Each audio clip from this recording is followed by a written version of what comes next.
ሰላም ሰላም ቤተሰብ በሙሉ እንደምን ዋላችሁ? እንደምን አደራችሁ? በያላችሁበት ቦታ ሰላምታዬን ካቀረብኩኝ በኋላ እንግዲህ ወደ ዋናው ርዕስ እመለሳለሁ። እንግዲህ በዛሬው ዕለት የትግራይ ጊዜያዊ ፕሬዝዳንት ጀነራል ታደሰ አዲስ አበባ መጥተዋል። መምጣታቸውን ያው ሁላችሁም እንደሰማችሁ ተስፋ አደርጋለሁ። እንግዲህ ምንድነው ከጠቅላይ ሚኒስትሩ ጋር ውይይት አድርጓል ስለ በዛሬው ዕለት እና ውይይታቸው ያተኮረው ራፖርትን በአመት ውስጥ ያከናወናቸውን ራፖርትን አቅርበው ነበር እና ከዚህ በኋላ ያለው ሁኔታ እንግዲህ የውሳኔ ሁኔታ ይሆናል ማለት ነው። ወይ የማስቀጠል ወይ ሌላ ሰው የመመደብ ሁኔታ ነው ያለው እና በጣም አስቸጋሪ ነው የትግራይ ሁኔታ በእውነቱ ለመናገር። እዚህ ዩሮፕ ተቀምጠን እንደምናወራ በጣም ከባድ ፈተና ነው። አሁን እኔ ብዙ ሰው ይገርመኛል በጀነራል ታደሰ ላይ በጣም ሁሉም ሰው በእሳቸው ላይ ሲፈርድ ነው የማየው። እስቲ እኛ ራሳችን በቦታው እንደ ጀነራል ታደሰ እንደው ተመደብን በእሳቸው ቦታ ሆነን ብንገኝ ምንድነው የምናደርገው? ምን አማራጭ አለ? ምክንያቱም በነገራችን ላይ እንደዚህ አይነት ስልጣን በህይወቴ ውስጥ አልፈልገውም። ለማንኛውም ግን እንደው እናንተም ብትሆኑ እስቲ ስልጣን እዛ ብትመደቡ ምንድን ነው የምታደርጉት? ከባድ ፈተና ነው። ይሄ ዝም ብሎ ሮብ ተቀምጦ እንደምናወራ ነገር አለ። አንደኛ እሳቸውን በአንድ በኩል የሚወቀሱባቸው ነገሮች እውነት ከሆነ መወቀስ አለባቸው። ይሄ ኮረፕሽን ምናምን ገንዘብ አውጥተዋል ምናምን እንደዛ የሚል ካደረጉ ያ ኮምፕሊትሊ ልክ አይደለም።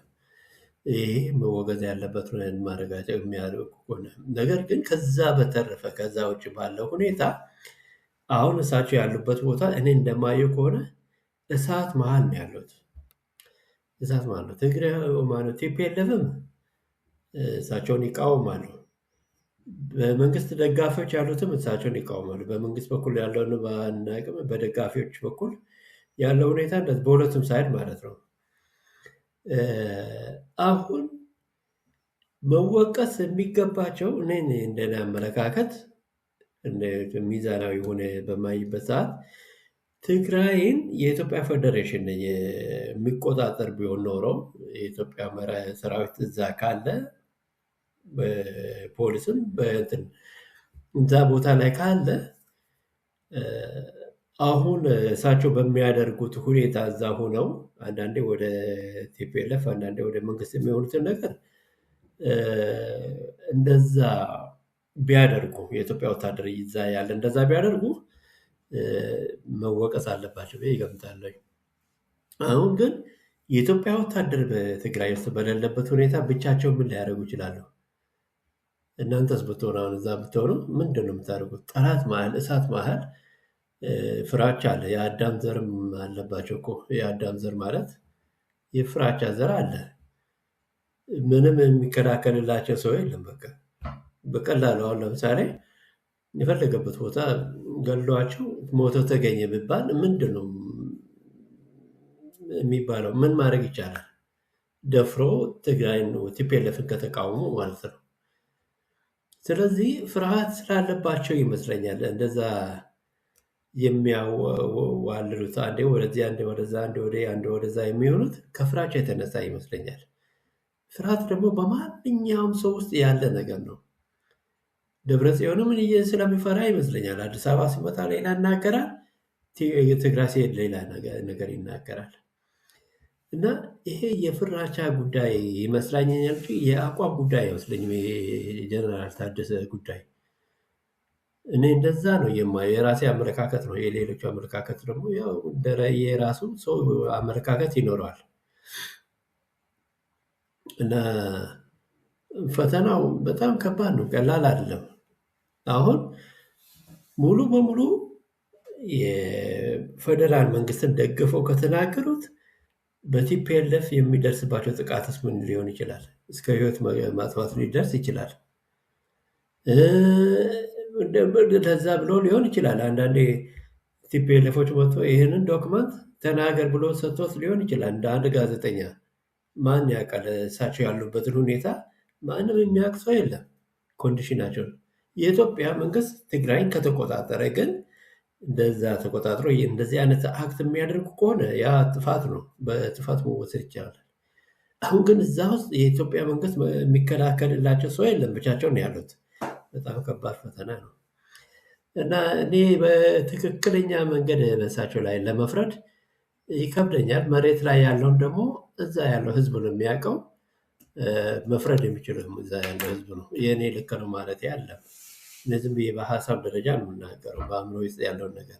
መሬት ላይ ያለውን ደግሞ ህዝቡ ነው የሚያውቀው እና ምንድን ነው እሳቸው እዛ ትግራይ የጸጥታ እንትኑ አሁን አንዳንዴ የምሰማው ቲፒኤልኤፍን ወታደር የሚመሩት እሳቸው ናቸው፣ የሲቪሉን እንትን የሚያደርግ ደግሞ ቲፒኤልኤፍ ነው የሚል አንዳንድ እንደዛ አይነት ኢንፎርሜሽን አገኛለሁ። ይህ እውነት ነው አይዶን ነው፣ እውነት ይሁን ውሸት ይሁን አላውቅም። የእሳቸው ፍራቻ ደግሞ በወታደር ኃይል ከፈለጉ ቲፒኤልኤፍ መጨፍለቅ ይችላሉ የሚል መረጃ ሁሉ አለ። ነገር ግን የሚፈሩት ያን ካደረጉ ሲቪሉ ደግሞ በየወረዳ ቀበሌ ምናምን ጠቅላላ ቲፒኤልኤፍ ነው ያለው፣ ያን ለማድረግ ይፈራል የሚል እንደዛ አይነት ኢንፎርሜሽንም አለ። አሁን ደግሞ ሌላ አዲስ ኢንፎርሜሽን ምንድነው የሚለው ይሄ አሁን ከዚህ በኋላ ያለው ነገር ልክ ነው ማለት አይደለም፣ ግን እንደ መረጃ እንውሰደው። እንደ መረጃ ማስረጃ ሳይሆን እንደ መረጃ እየተባለ ያለው ኢንፎርሜሽን ያለው ምንድን ነው? እንደ ቀድሞ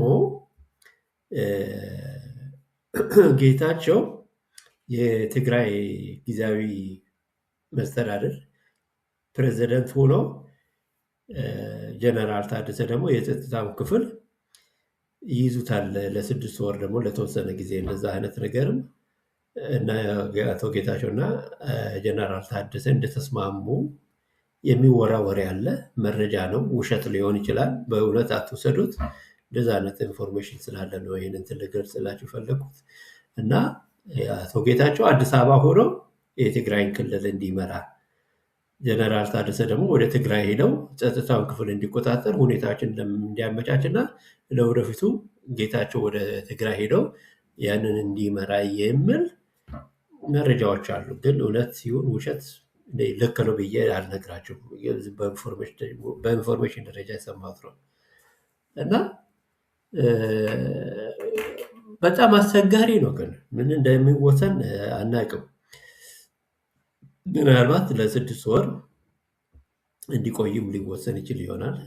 በአሁኑ ደረጃ የተለያየ ኢንፎርሜሽን ያለው በጣም አስቸጋሪ ነው። በቃ የትግራይ ጉዳይ በጣም ፈታኝ አስቸጋሪ ጉዳይ ነው። ያን ሁሉ ውስብስብ የሚያደርገው ደግሞ ማነው ይባል?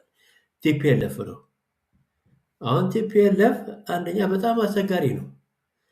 ቲፒኤልኤፍ የምርጫ ቦርድን ቢቀበል፣ የኢትዮጵያ ህገ መንግስትን ቢቀበል ይሄ ሁሉ ችግር አይፈጠሩም ነበር። አሁን የእነኛ መሪዎቹ የቲፒኤልኤፍ መሪዎች ምንም የሚሆኑት ነገር የለም። ግን ህዝቡ በጣም ነው የሚጎዳው። ህዝቡ በዚህ አይነት ሁኔታ የግድ ሰላማዊ ሰልፍ ማድረግ አለበት። ሰላማዊ ጦርነት ምናምን እንትን ሳይሆን ይሄ ነገር ሆይ ብሎ መነሳት አለበት። ህዝቡ በጣም ተጎድቷል። በየቦታው እንደተሰደደ ነው ያለው። በጣም ችግር ነው። አንድ ሰው መኖሪያ ቤቱን ለቆ ሲሄድ የሚያጋጥመው ነገር ስራ አይደለም፣ የሚያጋጥመው ነገር ፈተና ነው እና በጣም አስቸጋሪ ነው የትግራይ ሁኔታ እና ያ ሁሉ ስብስብ እንትን የሚያደርገው ደግሞ ቲፒኤልኤፍ ነው እና ይህንን መፍትሄው ምን እንደሚሆን እንግዲህ አናቅም። የሚሆነውን እንግዲህ ጠብቆ ማየት ነው ብዬ ነው የምገምተው። በጣም የተወሳሰበ ነገር ነው እና ይህን ለማለት ፈልጌ ነው። ያለው ኢንፎርሜሽን እንግዲህ ይኸው ነው። እውነት ባይሆንም ሊሆንም ላይሆንም ይችላል። ግን ጀነራል ታደሰ እና ጌታቸው እንደተስማሙ ጌታቸው ፕሬዚደንት ሆኖ ያኛው ጀነራል ታደሰ የጸጥታውን ቦታ ይዞ ወደ ትግራይ እንደሚመለስ ስለተወሰነ ለ6 ወር የሚሆን ሁኔታዎችን እስኪመቻቹ ድረስ የሚል ሁኔታ ነው ያለው። እንደዛ ነው። አሁን ሰላም መምጣት የሚችለው ቲፒኤልኤፍ ከተስማማ ነው። ቲፒኤልኤፍ ደግሞ መስማማት አይፈልግም። የማይስማማበት ምክንያት ምርጫ ትግራይ ውስጥ እንዲካሄድ አይፈልግም። የማይፈልግበት ምክንያት ደግሞ እሱ ህገወጥ ተብሎ እንትን ብሏል በምርጫ እንትን ውስጥ እና ያንን በህጋዊ መንገድ መፎካከር ስለማይችል አመፅ ነው የሚፈልገው። ግን ሰላም መሆን የሚችለው ቲፒኤልኤፍ የምርጫው ቦርድን ከተቀበለ የኢትዮጵያ ህገ መንግስት ነው ብሎን ከተቀበለ ማጭበርበሩን ትቶ ስለ ፕሪቶሪያውንም ሁሉ ትቶ ትክክለኛውን ነገር ያንን ተቀብለው እንትን ካላደረገ በጣም አስቸጋሪ ነው የሚሆነው። ለወደፊቱ ተስፋ የሚጣልበት የነ ጌታቸው ፓርቲ ቢመስልም ቲፒኤልኤፍ እስካለ ድረስ ግን ሰላም ይመጣል የሚል እኔ ግምት የለኝም። ለማንኛውም ይሄ መፍትሄ የማይገኝለት የሚታይ ነገር የለም። መፍትሄ ያለው አሁን ቲፒኤልኤፍ ጋር በቃ የኢትዮጵያ መንግስት ህገ መንግስቱን ከተቀበለ እና የምርጫ ቦርዱን እንትን ከተቀበለ ብቻ ነው መፍትሄ መሆን የሚችለው። ካለበለዚያ የሚጎዳ ህዝቡ ነው የሚሆነው። አትሊስት እኔ ጸልያለሁ በእውነት ህዝቡ እንዲጎዳ ምንም ፍላጎት የለኝም። እና ለዛሬው ያለኝ እንግዲህ መልእክት ይሄንን ነው። በንፋስ ላይ የተንጠለጠለ እንትን ነው መፍትሄ የማይገኝለት ዝም ብዬ ነው የምቀባጥረው። ምክንያቱም በጣም ከባድ ነው። የሚሆነው ነገር እንግዲህ ማየት ነው የሚወሰነው ካሁን በኋላ። አሁን መንግስት ምናልባት አስቦበት የሚወስነው ነገር አዘጋጅቶ አስቀምጦ ሊሆን ይችላል። ያንን ማንም የሚያውቀው ሰው የለም። እኛ የሚሆነው ነገር ከማየትና ያንን እንግዲህ ከማየት በስተቀር ምን የምንለው ነገር የለንም። በዚሁ እንግዲህ ፕሮግራሙን የዛሬውን በዚህ አጠናቅቃለሁ። እንግዲህ ላይክ፣ ሼር እና ሰብስክራይብ ማድረጉን አትርሱ። ታንክ ዩ ቨሪ ማች